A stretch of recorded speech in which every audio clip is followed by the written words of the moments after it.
cheat in one of the most heavily watched sports in the world, get caught by the FIA, somehow keep all your points, and still lose. Today, we're diving into the wildest technical scandal F1's seen in years. And trust me, the details of this story will blow your mind.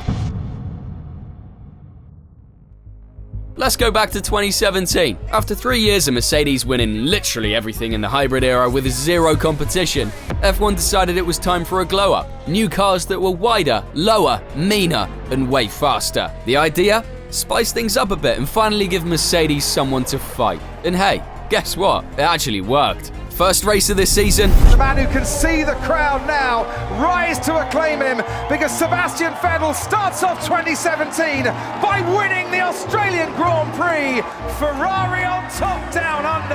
And it wasn't a fluke. For the first time in years, Ferrari had actual pace. And it looked like we were finally getting a title fight between Hamilton and Vettel. Hamilton takes the checkered flag and wins the Chinese Grand Prix. Sebastian Vettel takes the Bahrain Grand Prix. Vettel blocks him off on the inside. Hamilton goes round the outside to take another Spanish Grand Prix victory. Sebastian Vettel wins the Monaco Grand Prix. He's back on top of the podium. Then came Baku, and with it, drama. Backing up the pack a little bit. Oh, he went into it. He might have lost a bit of front wing there, Sebastian Vettel. And he's saying to Hamilton, what did you do? He brake tested me. What the going on? Vettel literally just came alongside me and turned in and hit me. The rivalry was real, fans were living for it, and F1 was fun again. Sure, Mercedes still won in the end, but Ferrari genuinely believed they were on the way up. Well, they always do anyway. 2018 was set to be the year. The world hoped to see who'd hit 5 world titles first, Lewis or Seb. In the first few races, they did not disappoint. Vettel came in hot, winning the first 2 rounds. It is Sebastian Vettel who comes home to win the Australian Grand Prix. Sebastian Vettel wins the Bahrain Grand Prix. And then Hamilton clapped back with wins of his own.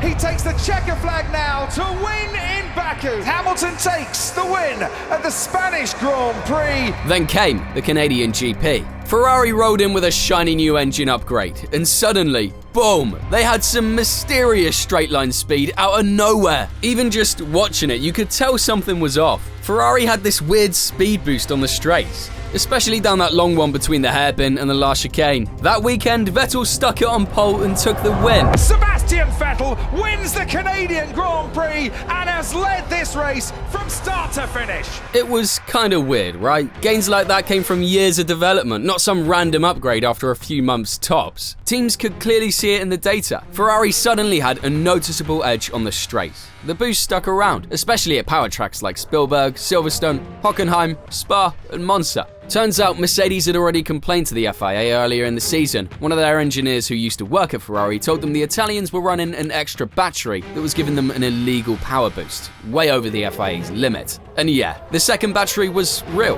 Ferrari had been using it since 2014. But after digging into it, the FIA came out and said it was fine. How come? Well, basically, Ferrari was still within the legal power limit. They just delivered it using 2 batteries instead of 1, with a weird, complicated setup. It was technically legal, but yeah, it definitely raised some eyebrows. Obviously, the extra straight line power they suddenly had didn't help ease suspicions, and Ferrari agreed to cooperate with the FIA, who, at some point, and nobody knows exactly when, installed an extra sensor on their battery pack to monitor any irregularities. And buckle up, because this is where things get sketchy as fuck. By the end of the season, the FIA claimed they'd found no issues with Ferrari's battery system.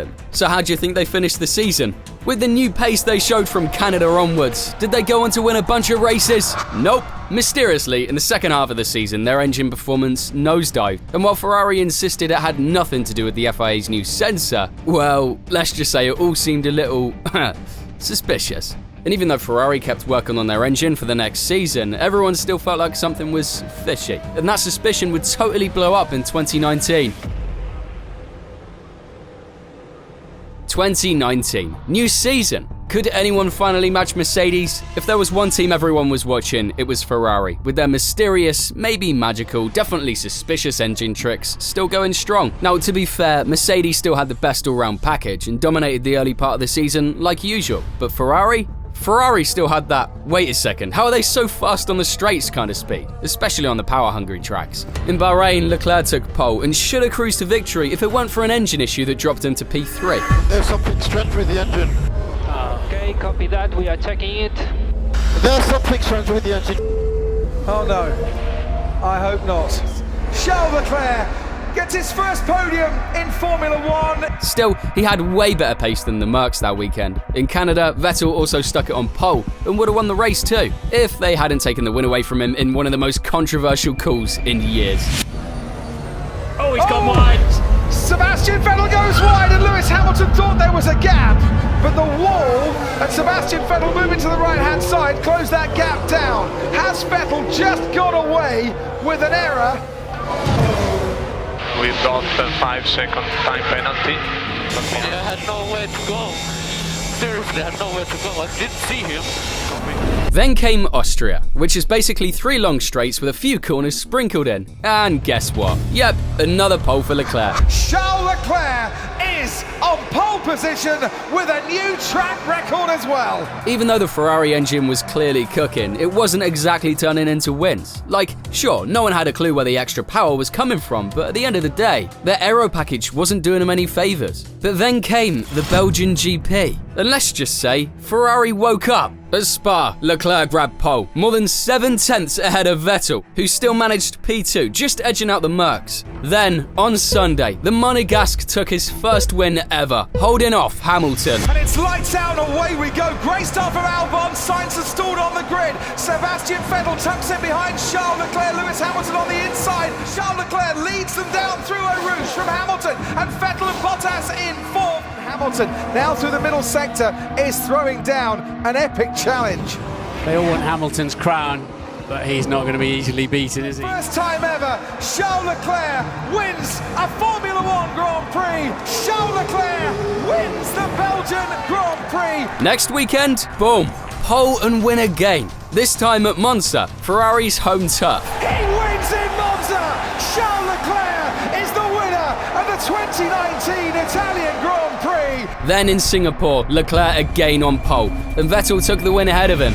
Sebastian Vettel takes the checkered flag and wins the Singapore Grand Prix. After that, Sochi, another pole for Leclerc. It is 4 poles in a row for Charles Leclerc. Then Japan, Vettel on pole this time. Here comes Sebastian Vettel, 4 times a pole sitter here at Suzuka, gets a massive round of applause. That's 5 straight poles and 3 wins in just 5 races. So yeah, what the hell had suddenly happened? If people were already a little suspicious before, now everyone was laser focused on figuring out just where Ferrari's secret sauce was hiding, because it didn't really make sense how they suddenly got that quick. Teams started digging into Leclerc's pole lap at Spa, where he was over 7 tenths faster. Then the next race at Monza, he still got pole, but this time by just 400ths. Kinda weird, right? I mean, if Ferrari supposedly had the best straight line speed, you'd expect Monza, a track basically made of straights, to show an even bigger gap. Well, turns out the real advantage wasn't top speed, it was acceleration. At Parabolica, both Ferrari and Mercedes took the corner pretty much the same, but Ferrari would launch out of it way better, hitting higher speeds down the straight. So, in Spa, with 19 corners compared to Monza's 11, Ferrari had more chances to accelerate. And that's where they were really making the difference. But seriously, what the hell was going on?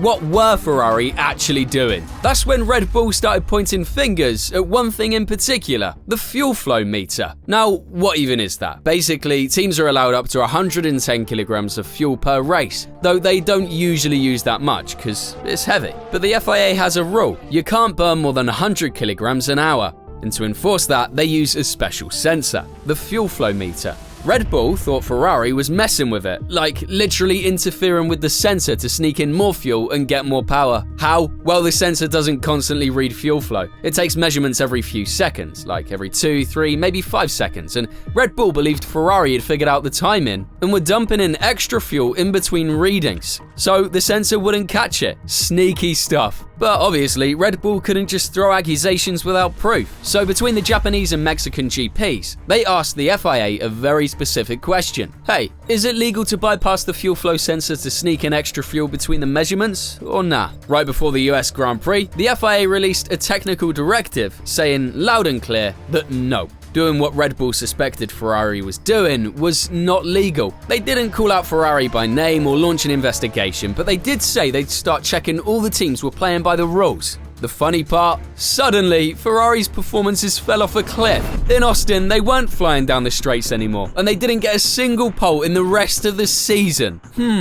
Funny that. Verstappen didn't hold back. He straight up said this is what happens when you stop cheating. Ferrari, they claimed they were just using the last races to test parts for the next season and focus on improving downforce. Sure, buddy. And you know what the worst part is? In the last few races of the season, Ferrari only managed one podium, with Leclerc in Abu Dhabi. And in that race, they were found to be underfueled by nearly 5 kg. Before the race, teams are required to declare exactly how much fuel they're putting in the car. So yeah, Ferrari had more fuel in the car than they officially reported, which obviously made everyone even more suspicious. I mean, how many more red flags do you need? But if you think Ferrari got disqualified or anything, nope. They kept the podium and got hit with a €50,000 fine, which in F1 terms is like finding loose change in your couch cushions. Like, what the was happening at that point, man? At the end of the season, the FIA released yet another technical directive, saying that starting in 2020, they'd be adding an extra fuel sensor to every car, just to put an end to the drama. This one was going to have encrypted data and anti-aliasing technology, randomizing the timing of the readings so teams couldn't figure out when the sensor was checking,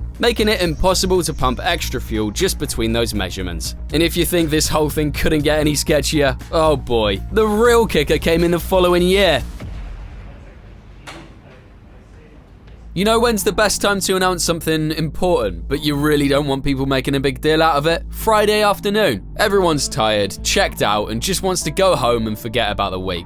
Well, that's exactly what the FIA did one Friday in February 2020, right at the end of pre-season testing in Barcelona. They dropped a statement saying, after a thorough investigation into Ferrari's engine, they had reached a private agreement with the team. The details? Confidential. All they said was that both parties had agreed to some vague technical commitments to help monitor power units more closely in future seasons and blah blah blah. Basically a bunch of empty words. The kind of thing a politician would say after embezzling public funds and promising to invest in vegan solar panels. So wait, they didn't say Ferrari was guilty, they didn't say they weren't guilty, and there was no punishment? What the hell? Obviously, the 7 non-Ferrari powered teams were fuming. They sent 2 letters to the FIA demanding answers and expressing their disbelief at this shady, secret deal that told them absolutely nothing. And what did the FIA respond with? More fluffy nonsense. They basically said, well, we suspect something was fishy, but we couldn't actually prove it. I don't know what else I need to tell you to convince you that something shady was going on. Then came the whole COVID pandemic, which pushed the season back until June, and that's when we finally see how the teams really stacked up.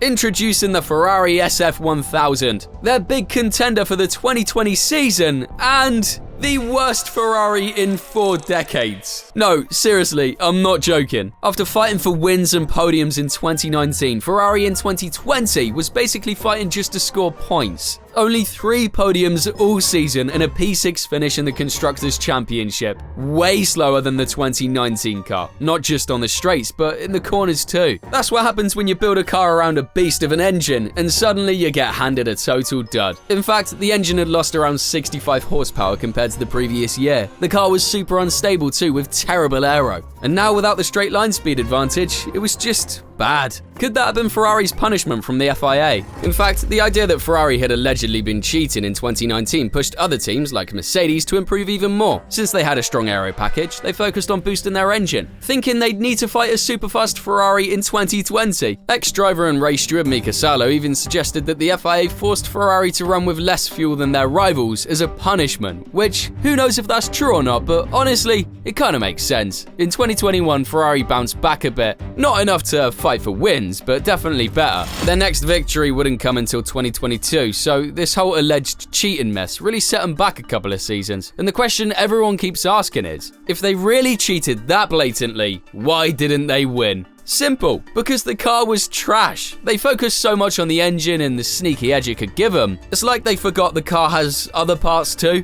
And well, it's Ferrari. So of course there were crashes, mistakes, and mechanical failures all over the place. Honestly, with a decent overall package and a bit more consistency, they could have won the championship. Though, who knows if that would have made things even more controversial. Then again, knowing the FIA, they probably would have just come up with some random excuse to protect them and brush it all under the rug anyway. This whole scandal is honestly one of the sketchiest F1 has seen in recent years. I've told you everything I know. Now it's up to you to decide what you believe. And if you want to keep diving into the shady side of F1, 1. I'm pretty sure you'll love this video right here. And as always, thank you for watching.